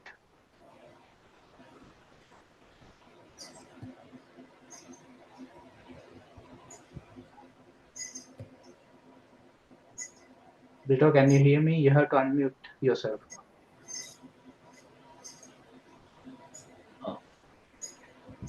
We'll move on to. I think Brito has also put his question in a Q&A. There's a couple of questions that he's put in the Q&A. Okay, he has raised two questions on the chat line. Q&A. The government has not used the word disappearance up to now, not even a word about the murder of their leader, Vijay. They openly say they are not going to cope with international involvement on accountability, but strengthen the local mechanisms, yet nothing has been done. So what can CSO do to get the focus on the issue accountability, civil society. He again has raised the question, do you think the signal racists are still strong enough to oppose any concession being given to minorities? Is the government just want to keep the racists in balance by not taking any step towards in supporting minorities? May I just respond to that? Is there anybody who would like to respond? May I respond to the first question? Yeah, please. Yeah, I think we have to look at the question of accountability as part of a continuum and resist the temptation to separate crimes that took place in the context of an armed conflict or insurrection and crimes that continue to take place today. They're part of the same problem. And you see the same form of impunity that we encountered during the war and during various insurrections continuing today. I'll give you one startling statistic. In the last couple of years, the Human Rights Commission has received over 1,300 complaints of torture, 576 in 2023 and 740 odd in 2024. That's a startling number. That's almost 2 cases a day. And if you look at the history of convictions for torture, despite the fact that we've had so many complaints to the Human Rights Commission, we've had dozens and dozens of Supreme Court judgments finding officers responsible for torture.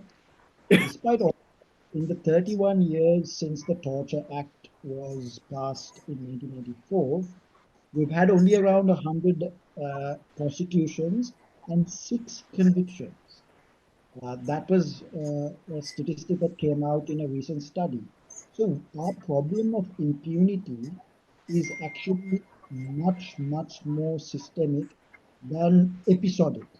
So we tend to think of these problems as episodic, or we don't want to deal with this because it's a difficult issue to deal with because it was in the context of the war. But the problem is much greater. And I think because of the impunity that we have encountered during the armed conflict and for the crimes committed during several insurrections, we're seeing the same domino effect today in ordinary life. Because you're never going to get a conviction on torture against a police officer that is in fact found responsible for torture by the Supreme Court. And if you think about opportunities, there is a call that civil society can make, and that's for a permanent independent mechanism that can investigate gross human rights violations. A permanent mechanism, not a special mechanism that is designed for just an episode, but a permanent mechanism that can deal with the problem of conflict of interest that we have when it comes to investigation. Any country will have a separate mechanism to investigate and prosecute serious crimes committed by law enforcement and armed forces, right? That's something that we get in many countries. And it's time that we actually see this as part of system change. And if we can have a permanent mechanism that has investigative and prosecutorial powers when it comes to corruption and bribery, that's CIABOC. Why can't we have a similar mechanism when it comes to serious crimes like torture, enforced disappearance, custodial deaths? We've had some 80 odd complaints in the last 5 or 6 years. Very, very serious issue as well. Why can't we have the same kind of mechanism? And I think if we start looking at a mechanism of that nature and not just the bifurcation of the Attorney General's department, we might see a breakthrough in terms of building capacity and appetite to look at serious crimes, whether committed in the context of an armed conflict or not. Right? So I think civil society has to push for that kind of mechanism and push the government, who is claiming system change, to actually deliver that mechanism.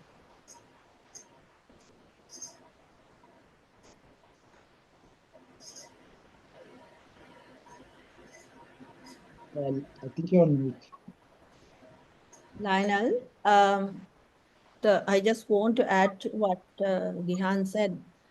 I mean, if we are going to, probably the Sri Lanka Accountability Project will be extended for 2 years in September. But the thing is, local accountability is very important, and the structural reform, particularly security sector reform, and also AG's involvement in the past has been always they represented the state, they defended the state, they not only defended the state in country or drafting very draconian pieces of draft laws, including the PTA online safety bill, but also they came to Geneva and they were in the front line defending the state. So even if we have an independent prosecutor's office, we have to weed out the prosecutors. We can't afford to have AG department people becoming prosecutors. It's something that we need to rethink about it, because in order to win the Tamil people, we need to make sure that this mistake shouldn't be repeated. The other thing with regard to the racism thing, well, I mean, one indicator, I mean, others can add. The previous time when the UN High Commissioners visited, Navi Pillay or Hussein or whoever who visited, the South, there was a lot of opposition. There was a lot of noise about High Commissioner coming to Sri Lanka. This is the first time ever the South didn't make a much noise, whereas the North and the East made a noise because we didn't want the High Commissioner to come at this point of time. We wanted him to come after September. It also shows that there is a shift in the South with regard to accountability. But racism is growing because the Rajapakshas are out. Namal Rajapaksa is very out. Every day he's making statements. And the local authority election also indicated they are coming back very slowly. That doesn't mean that the JVP need to cater to that racist audience or single nationalist audience all the time, because they also came on the minority votes. So do they care about those things? That's a huge question. Thank you.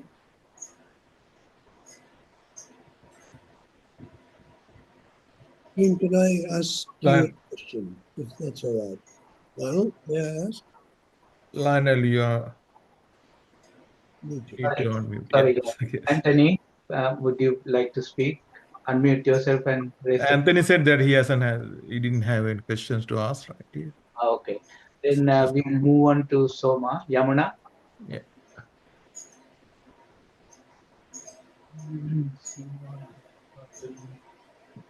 Where is he? Has he moved? Can't see. She was there now. Yeah. Yamuna? Yeah, please go ahead. Good evening from Australia, Sydney. I'm a Tamil of Sri Lankan origin, but lived in Australia for pretty much last 40 years. I left Sri Lanka after the 1977 riots, where I had the experience of handling the 77 riots whilst I was working in the Sugar Corporation in Hingorana. The discussions about hope of reconciliation under this current NPP government, and particularly under the leadership of Anura. Obviously, we, the expatriate Tamils, in large majority, as well as the Tamil population, the voters in Sri Lanka, not just in the north and the east, but also from the Hills district and the Colombo district. They all hoped for a significant transformation, not just economically or not by simply addressing the corruption issues, but also the Tamil community expected a significant shift in the racism policy that had been practiced for several decades since the independence. But contrary to all our expectations, and also acknowledging some of the constraints that Lionel outlined earlier, that it's a new government, new party in power, they probably lack leadership, administrative skills, technical skills in formulating and running a government.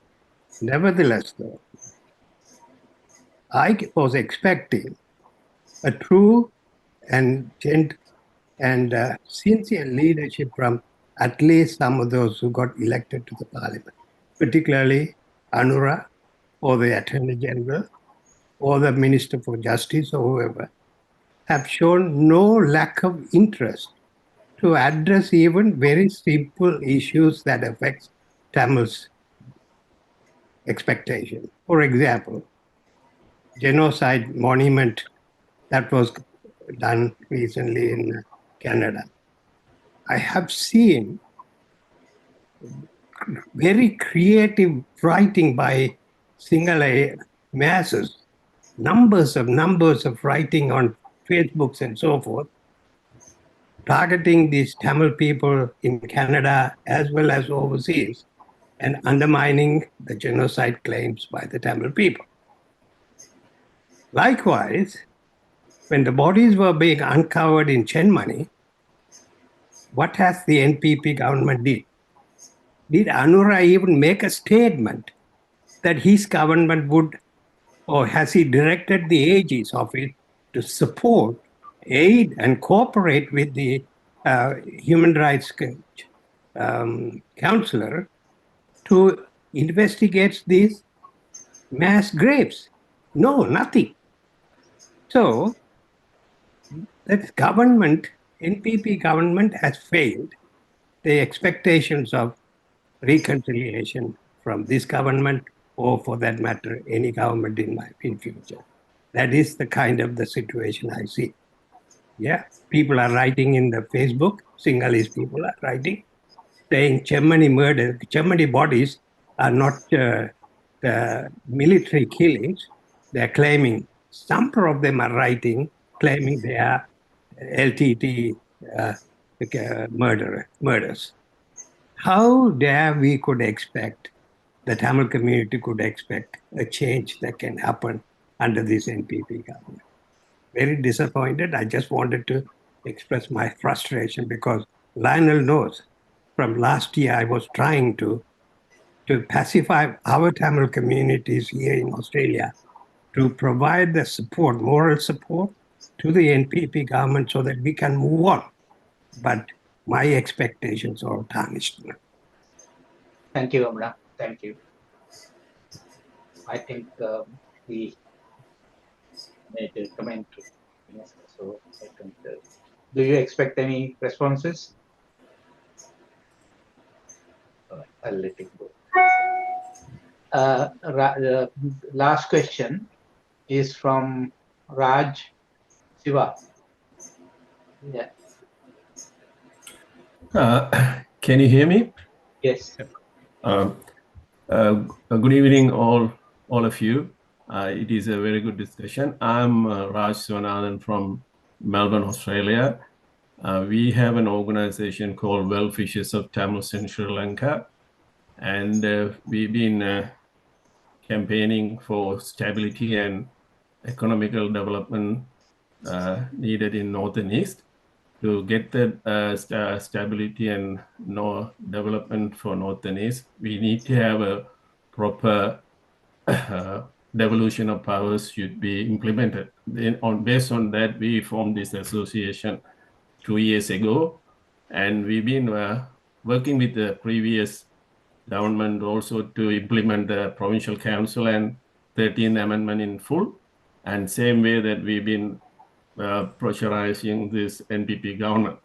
And since they have in power, and obviously Lionel and myself know that. Lionel, we are friends for 34 years. Anyhow, I just wanted to put one question to everybody to think that what's their perspective, their feelings are nowadays. Harshana Nanayakara, the Justice Minister, has confirmed that prevention and PTA will be abolished in September. However, there has been no discussion about the Provincial Council dates, not yet. This is his recent communique. So, Anura, during his visits to Australia, Canada, and the UK, Anura Adinsanayaka has assured diaspora like us that he would not abolish the Provincial Council system and the 13th Amendment, acknowledging that it was established through the sacrifice of Tamil's people blood. So I'm just putting this question to everybody. You can say yes or no, whatever you believe. Do you believe his assurances, or do you think Anura, like previous regimes, will offer empty promises when it comes to addressing the concern of the minority communities? Thank you. Thank you. So I just want to mention that we are 4 minutes past 11 o'clock Australian time, and we will go for another 10 minutes. And Thank you. we will in December. So is there anybody who would like to respond to Siva's question? I'd like to make a quick comment on that. Yeah, please. Thank you. One of the things that was sorely missing in previous attempts at reconciliation and accountability was the complete lack of willingness of political leaders to expend any of the political capital on this project. They essentially expected civil society, even the Yahapalan government. All governments can be put in the same category, some worse than others, of course.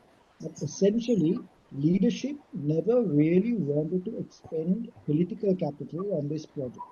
We have examples from the past where the peace process had political leadership, where people came forward and actually promoted the peace process. But the accountability and reconciliation process, we've never really had political leaders willing to expend their political capital.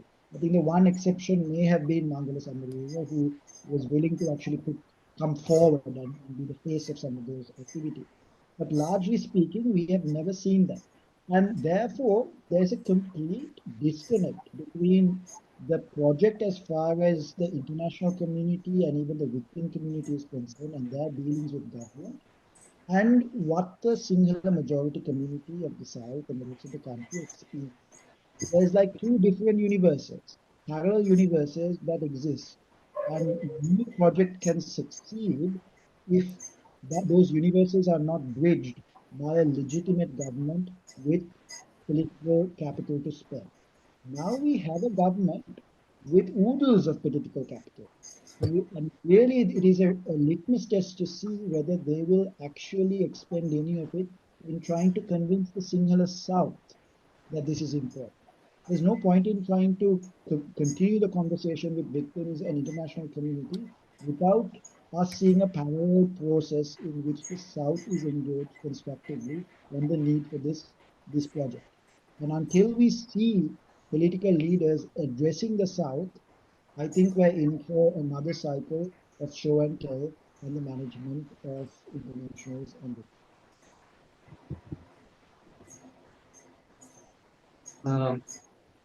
Anybody wants to? Sri, you want to say Sarah wanted to talk. After Sarah, I'll talk. Okay. All right. All right. Yeah, I think I agree with Gehan in the sense that the longer you keep this, the less likely it's going to become. Because remember, the longer you keep it, you're moving towards a presidential and general election. And in that presidential and general election, the Nama Rajapaksa is probably going to, well, he could well emerge as the only candidate opposing Anur Kumara Dissanayake for the presidency, and he will obviously try to get the Sinhala Buddhist vote by talking about these things in a very different way to what we expect. So it has to be members of the government who are convinced of this, convincing their fellow members of the government to go along with them and to act fast. Thank you. So with regard to repeal of the PTA, the consultation, very interestingly, some of us wrote to the Justice Ministry that we are prepared to bring in the victims of the PTA victims to have a consultation. We have never received any reply. We also know there is going to be a draft of, if at all, there is some kind of an anti-terror law draft. And we also know previous government incorporated into the PTA, they were trying to incorporate as an addendum to PTA, a de-radicalization process. targeting the faith, particularly Muslim community at that point of time.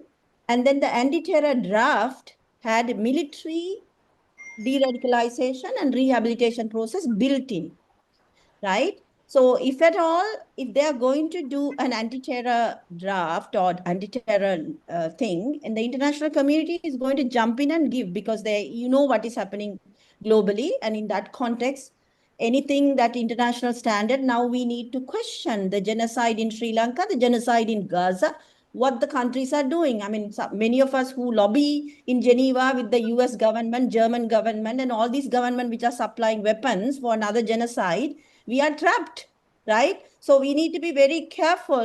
The Western international standard has failed completely, right? So we already have local laws, and my colleague lawyers, including Gehan and them, have identified about 12 laws, existing laws in this country that can be strengthened to look at terrorism. But we don't need an anti-terror law. So that's the other argument. This government might repeal the BTA, but it will come up with the anti-terror process. So what are we going to do? So this is something that we need to engage. Thank you. Thank you. There is Brito again. I would allow him, we have 5 minutes more. Brito, would you like to ask a question? You have raised hand. There's a point I want to make, because during 1987 to 1994, according to the Presidential Commission report, there were about 80 torture camps in Sri Lanka recognized, 80 torture camps. So now I have, because there are 384 names have been given, so I have started speaking to them, and they are in a frustration because they are the members of the JVP who suffered, but the party is not doing anything. So whatever the thing we try, we are not getting anything out of the government also. The last thing is, in Sri Lanka, the civil society's responsibility is to chase the bad one.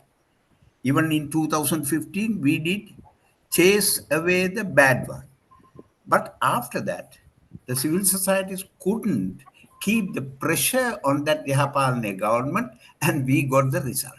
So the same thing can happen, but here, they are not working very closely with the civil society because they think that they are enemies or something like that.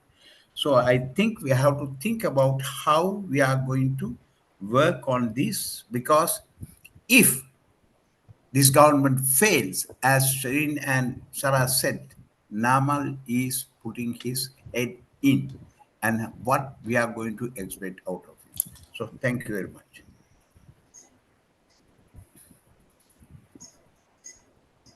Thank you, Brito. Okay, now it is time for us to end this session. And I think it was a very worthwhile discussion. Sort of, everyone contributed to how to move forward from here. It's what we need is the action of civil society to keep the pressure on the NPP government that whatever the pledges they made before the elections, they need to act upon those pledges and try to. So unless there is pressure from civil society, we cannot expect anything would happen, because from my understanding, there are major differences within that group itself, with regard to what to do about certain problems. So it will be better if we can keep the pressure on, and if civil society listens. I think we have to get the civil society organized, get them going again before it is too late. Because once the government moves to a certain position, it will be very difficult to bring them back. And it's high time we try to get the civil society active. And I hope this webinar will be an initial step towards that. And let us hope that we will be able to get the NPP government to do something constructive. And that's the only hope we can have, I think, at the moment. Thank you very much. Thank you very much, Marwaan and Dr. Gunatilleke, Dr. Saravanamuttu, and Shreen for your contributions, and we very much appreciate your contribution. Thank you. Thank you. Thank you. Thank you, Lionel, for organizing. Thank you.